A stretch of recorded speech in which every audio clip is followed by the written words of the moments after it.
Trafficking Institute. Before we proceed to the program, may I request the Executive Director, Dr. Salam, to lead us in the invocation. أعوذ بالله من الشيطان الرجيم بسم الله الرحمن الرحيم الحمد لله رب العالمين الرحمن الرحيم مالك يوم الدين إياك نعبد وإياك نستعين اهدنا الصراط المستقيم صراط الذين أنعمت عليهم غير المغضوب عليهم ولا الضالين آمين ربنا لا تحمل نسينا أو أخطأنا ربنا ولا تحمل علينا إصرا كما حملته على الذين من قبلنا ربنا ولا تحملنا ما لا طاقة لنا به واعف عنا واغفر لنا وارحمنا انت مولانا وانصرنا على القوم الكافرين ربنا اتنا في الدنيا حسنه وفي الاخره حسنه وقنا عذاب النار والحمد لله رب العالمين. And to give us words of welcome, I ask the Attorney General of the Bar, Attorney Shah Elijah Tumawa Alba, to give us the welcome remarks. Bismillahirrahmanirrahim. To our guests and partners today, si Ma'am Susan Puts Ople, to the team of the Blas Ople Policy Center, our beloved Executive Secretary Abdul Rauf Makakua, ministers who are present and fellow Bangsamoro workers, good morning po. Today, as we humbly commemorate the anniversary of the ratification of the Bangsamoro Organic Law in a plebiscite participated in by an overwhelming number of Bangsamoro voters, we are similarly humbled that we again get to do something equally relevant to create a significant impact to the lives of the Bangsamoro people. We are here to witness the signing of a memorandum of agreement between the Office of the Chief Minister, Bangsamoro Autonomous Region in Muslim Mindanao, represented by Executive Secretary Abdul Rauf Makakua, and the Blas Ople Policy Center, the latter being a strong supporter of the Bangsamoro government's policy for moral governance. The signing of this MOA marks the first of the many steps that the Bangsamoro government will take to protect our Bangsamoro OFWs from human trafficking. Through the support of the Blas Ople Policy Center, we hope to be able to establish mechanisms of detecting and identifying early signs of human trafficking by setting up a credible and reliable data management and case monitoring system on OFW and human trafficking incidents. We are also optimistic that this Memorandum of Agreement will further strengthen our partnerships with the national government against trafficking, and that we will have a functional region in the farm. We warmly welcome everyone who took the time today. Thank you very much. Thank you, Attorney General. Now for the keynote message, I'd like to call on the Executive Secretary. My courtesies to Ma'am representative of the Interagency Council Against Trafficking, representatives of the Global Fund to End Modern Slavery, members of the media who are present, fellow Bangsamoro government workers, particularly Mr. Dixon, Mr. and Caron, the MP member, Caron.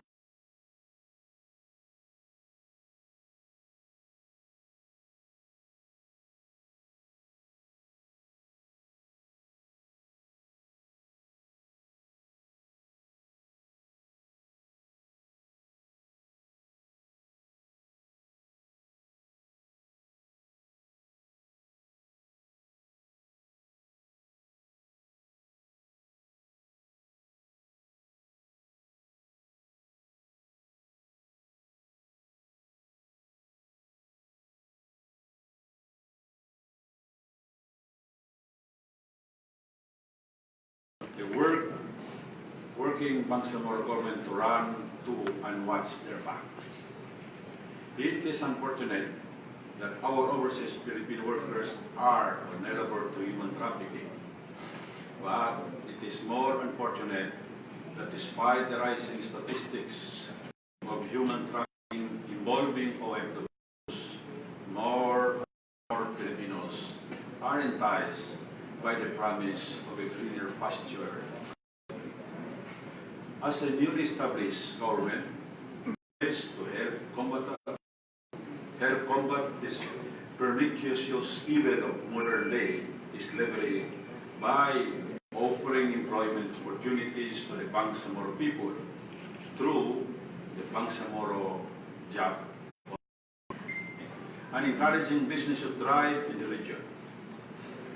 In the ideal world, all our Bangsamoro brothers and sisters, their roots and would no longer have to live apart from their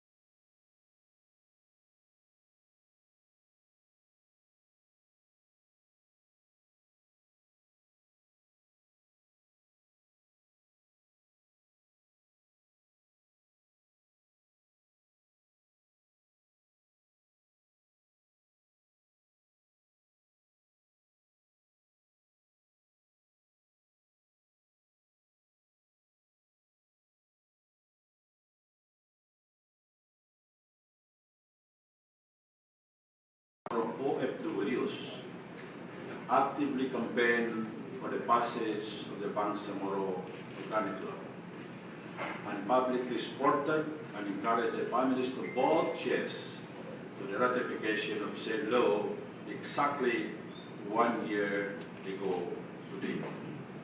The signing of this memorandum of agreement is one of the ways that we the Bangsamoro government's commitment to our overseas Filipino workers' safety and welfare. We hope that with this, we will be able to deliver that commitment and forge and strengthen partnership that help us fight human trafficking of the Bangsamoro of the OFWs within the Bangsamoro Autonomous Region in Muslim Mindanao. To our partners in this endeavor, please accept our sincere thanks for your valuable contribution to our efforts to establish an effective and responsive Bangsamoro government for the Bangsamoro people, wherever they may be. I wish everyone a pleasant good morning to this special and memorable and historic occasion, the signing with the with the Bajau Hall representative, Palestinian Center. So thank you. Assalamualaikum warahmatullahi wabarakatuh. Thank you, Mr. Lang.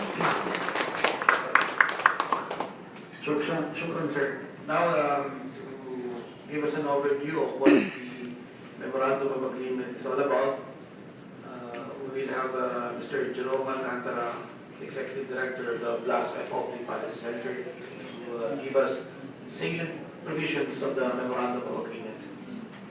Thank you very much, Mr. Executive Secretary Abdul Makakwa, Attorney General Shah Elijah Tumama Alba, Deputy Executive Secretary Abdul Hussain, Attorney Yvette Colonel, Executive Director of IACAD, Honorable Ministers and Heads of Government, leaders of the Bangsamoro government and the Bangsamoro people, good morning.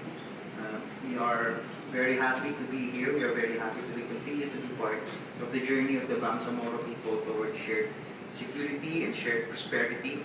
My task this morning is to present quickly what the Memorandum of Agreement is all about and how it will help us in our overall fight against human trafficking and against the slavery of all Filipino people. The Memorandum of Agreement came about as a result of the continued commitment of the Bangsamoro Autonomous Region for Muslim Mindanao to guarantee the fundamental rights of represent Center is currently working with the Interagency Council Against Trafficking. We are the NGO representative representing the overseas Filipino worker sector in the strengthening of a specialized task force for monitoring and providing support for the investigation and prosecution of trafficking cases against overseas Filipino workers. The task force is born out of the need to not only to increase the protection of Bangsamoro people against trafficking, but also to be more proactive. We anticipate that with the developments in the Middle East and other countries, there will be a spate of cases that might be falling into our laps, and we would like to make sure, we would like to help make sure that we are ready when such time comes. The purpose of the memorandum of the creation and establishment of the Armed Task Force Against the Trafficking of Overseas Filipino Workers. The task force will be tasked with identifying, determining, and discussing the root causes of illegal migration in order to determine its approach on how to effectively combat trafficking networks. We also envision the task force to formulate and establish a standardized monitoring and evaluation system of human trafficking cases committed against the Bangsamoro OFWs. It will also formulate policy framework to be used as reference by local government to prevent and suppress human trafficking, especially those that involve OFWs. It will receive, document, and gather evidence on human trafficking cases involving OFWs for up. It will also ensure an efficient, effective, and regular coordination of reports, incidents of human trafficking to the Blast Opera Center. The task force will refer victims to the Blast Opera Center, and especially urgent cases that call for repatriation of victims and those that require legal assistance or aftercare services while in the National Capital Region. It is also a special team that will develop and provide effective measures to utilize victim support, assistance, and recovery. Also, it will coordinate with relevant government agencies and external partners for reintegration services. Finally, the task force will perform such other functions as may be assigned by the Office of the Interim Chief Minister, which are necessary for the attainment of the objectives of this agreement. The task force will be composed of different under the Bangsamoro government, and it is envisioned to be a specialized task force, well-trained, and with the capacity to not only go after traffickers, not only to go after their awareness, ensure that the disbursement of any funds shall be in accordance with existing Commission and audit rules and regulations, and exert every effort for the accomplishment of the purpose of this agreement in accordance with the objectives herein provided. The part of the government agrees to identify and designate a focal office, provide an office for the task force, identify and designate appropriate workforce or members that will compose the task force, as well as representatives to coordinate relevant matters that require the attention of the Blast Opera Centers, monitor and supervise the work of the task force as far as practicable, ensure close cooperation between the task force and the Opera Center, ensure that the creation and establishment of the task force shall be in accordance with Republic Act Number 9184, otherwise known as the Government Procurement Reform Act, and the OICM BARM reserves its right to intervene and institute corrective measures in case of, among others, non-compliance with the provisions of this agreement. On our part, the Opera Center commits to provide capacity building activities, learning sessions for the members of the task force on case handling, victim assistance, legal recruitment, and other skills which are necessary. Meaningful and successful commits to coordinate and partnership with relevant organizations, government, of aftercare services for repatriated Bangsamoro OFWs, and facilitate the coordination and collaboration between the OICM BARM or task force and the IACAT, especially on the integrated case management system on online case monitoring and referrals within the parameters set under its existing project funded by the Global Fund to end modern slavery. The Opera Center will also provide the necessary technical know-how with respect to online monitoring cases and databasing.